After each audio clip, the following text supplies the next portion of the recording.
اور دنیا کو بھی ماضی میں گھسیٹنا چاہتا ہے، اور دنیا اس کے لیے تیار نہیں ہے۔ اور یہ بات بڑی واضح، اور ہم اس کا اعادہ بھی کرتے ہیں کہ یہ آج سے 10 سال پہلے کا پاکستان نہیں ہے، جس کے اوپر بہت الزامات تھے، مغرب کی طرف سے بھی الزامات تھے۔ اب وہ الزامات نہیں ہے، اب وہ تناؤ جو امریکہ کے ساتھ تھا افغانستان کے متعلق، اب امریکہ کو افغانستان سے نکلے 5 سال ہو گئے ہیں، تو وہ بھی ایک ماضی کا حصہ بن گیا۔ لیکن ہندوستان بار بار اس کی بات کر کے دنیا کو متنفر کر رہا ہے کہ یہ پرانی باتیں ہیں، آج کی بات کریں۔ اور دوسرا یہ ہے کہ پاکستان بھی وہ نہیں ہے، پاکستان نے بہت پیش رفت کی ہے، خاص طور پہ 2022 میں جب ہم فاٹف سے نکلے ہیں تو اس کی تیاری میں ہم نے بہت زیادہ دنیا کو واضح ٹرانسپیرنٹلی یہ بتایا کہ اب ہم پاکستان جو ہے وہ مکمل طور پر ایک پرامن ملک ہے، اور پرامن جو ایشوز ہیں اس کو ایڈوکیٹ کرتا ہے۔ تو وہاں ہندوستان کا جو بیانیہ ہے وہ ہم کہیں گے they are trapped in a time warp, وہ پیچھے پھنسے ہوئے ہیں پچھلی دنیا میں، اور دنیا کو بھی پیچھے گھسیٹنا چاہتے ہیں۔ لیکن دنیا ہم سے یہ پوچھ رہی ہے، اور یہ بڑی ایک ہمارے لیے خوشائند بات ہے کہ تقریباً ہر میٹنگ میں ہم سے پوچھا جاتا ہے کہ ہندوستان نے یہ جو پانی والی جو معاہدہ ہے جس کو سسپینڈ کیا ہے، اس کا کیا اثر ہوگا، کتنی جی۔ جلدی وہ نقصان پہنچا سکتے ہیں۔ تو یہ جو انڈس واٹر ٹریٹی ہے اس میں بھی بہت گہرا انٹرسٹ ہمیں دیکھنے کو ملا ہے۔ تو آپ سمجھتے ہیں کہ اس وقت جتنی آپ کی ملاقاتیں ہوئی ہیں ان میں خود عالمی برادری بھی، عالمی جو رہنما ہیں وہ بھی بھارت کے اس اقدامات سے مطلب خوش نہیں ہیں، یا وہ سمجھتے ہیں کہ یہ جو ہے اقدام یہ نامناسب ہے، یہ نہیں ہونا چاہیے تھا انڈس واٹر ٹریٹی کے حوالے سے؟ جی دیکھیے، ہم نے تو جو بڑی ایک فوکس ڈپلومیسی اس وقت ہم کر رہے ہیں، ہم دنیا کو یہ بتا رہے ہیں کہ ہندوستان پاکستان میں دہشت گردی کرواتا ہے، ہندوستان پاکستان میں قتل کرواتا ہے جس طرح اس نے امریکہ اور کینیڈا میں کروائے ہیں۔ ہندوستان نے ٹھیک جو ہے۔ سندھ طاس معاہدہ ہے اس کو معطل کر کے نہ صرف بین الاقوامی قوانین کی خلاف ورزی کی ہے، بلکہ وہ ایک انسانی جرم کا مرتکب ہو رہا ہے کہ اگر آپ 24 کروڑ پاکستانیوں کا پانی روکیں گے تو ایک پوری تہذیب اس سے متاثر ہوگی۔ اور آخری چیز یہ ہے کہ ہندوستان نے اس پہ بھی کچھ انٹرسٹ دیکھنے میں مل رہا ہے، اور میری چونکہ ایک ذمہ داری رہی ہے وزارت دفاع کی بھی، میں بار بار اس کو سامنے رکھ رہا ہوں کہ اگر دنیا نے ہندوستان کا ہاتھ نہ روکا تو پانی کے اوپر خدا نخواستہ ایک جوہری جنگ ہو سکتی ہے، جس قسم کے ہندوستان کی طرف سے نریندر مودی کے بیانات آ رہے ہیں کہ روٹی کھاؤ ورنہ میری گولی تو ہے ہی، یا ان کے جو وزیر دفاع ہیں وہ کہتے ہیں کہ یہ تو ابھی ٹریلر تھا اور ابھی فلم چلانی ہے۔ تو ہر قسم کی جو جنگی جنون ہے، اور یہ بات بھی آپ کے ناظرین کے لیے ایک ضرور اطمینان کا باعث ہونی چاہیے کہ یہ بات اب واضح ہے یونائٹڈ نیشنز میں بھی اور واشنگٹن میں بھی، کہ پاکستان امن چاہ رہا ہے اور ہندوستان جنگ چاہ رہا ہے۔ ٹھیک ہے، لیکن خرم دستگیر صاحب، سر جتنی آپ کی ملاقاتیں ہوئی ہیں، جیسے آپ نے ذکر بھی کیا کہ انہوں نے بھارت کے حوالے سے بات کی کہ وہ شاید آگے نہیں بڑھنا چاہتے ملٹی لیٹرل اس کے حوالے سے، لیکن جتنی آپ کی ملاقاتیں ہوئی ہیں ان ملاقاتوں میں ان رہنماؤں کی جانب سے کیا پاکستان کے حوالے سے بھی کوئی بات کی جا رہی ہے، کوئی ایسا نقطہ جس پر زور دیا جا رہا ہو کہ یہ ہمیں کرنا چاہیے؟ جی یہ بھی میرے لیے تو ایک بہت ہی خوشگوار حیرت کی بات ہے، اور میں اللہ تعالیٰ کا شکر ادا کر رہا ہوں، آج تیسرا دن چوتھا دن ہے ہمارا، کہ پاکستان کے اوپر ہاں۔ کوئی کسی ملک نے بھی کوئی منفی یا کوئی حملہ نہیں کیا کہ یہ آپ لوگ تو ایسے ہیں اور آپ ایسے کر رہے ہیں۔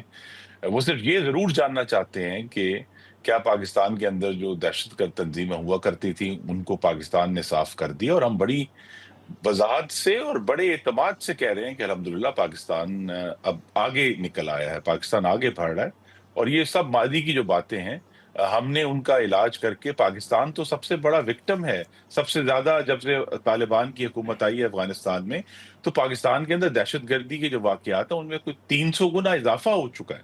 تو ہم تو دہشت گردی سے لڑنے والے ہیں، ہماری جو افواج ہیں سربراہ سے لے کر نیچے تک وہ ہیں جنہوں نے پچھلے 15 سال سے دہشت گردی کے خلاف جنگ لڑی ہے۔ آج بھی پاکستانیوں کی شہادتیں ہو رہی ہیں، ابھی ہم نے خزدار کا ذکر کیا، جعفر ایکسپریس کا ذکر کیا۔ تو دنیا اس بات کو سمجھ رہی ہے کہ پاکستان جو ہے وہ اب ایک زیادہ ذمہ دار اور امن پسند ملک کے طور پہ ابھرا ہے، اور ہندوستان ایک غیر ذمہ دار اور جنگی جنون والے ملک کے طور پر دنیا کے سامنے بے نقاب ہو گئے۔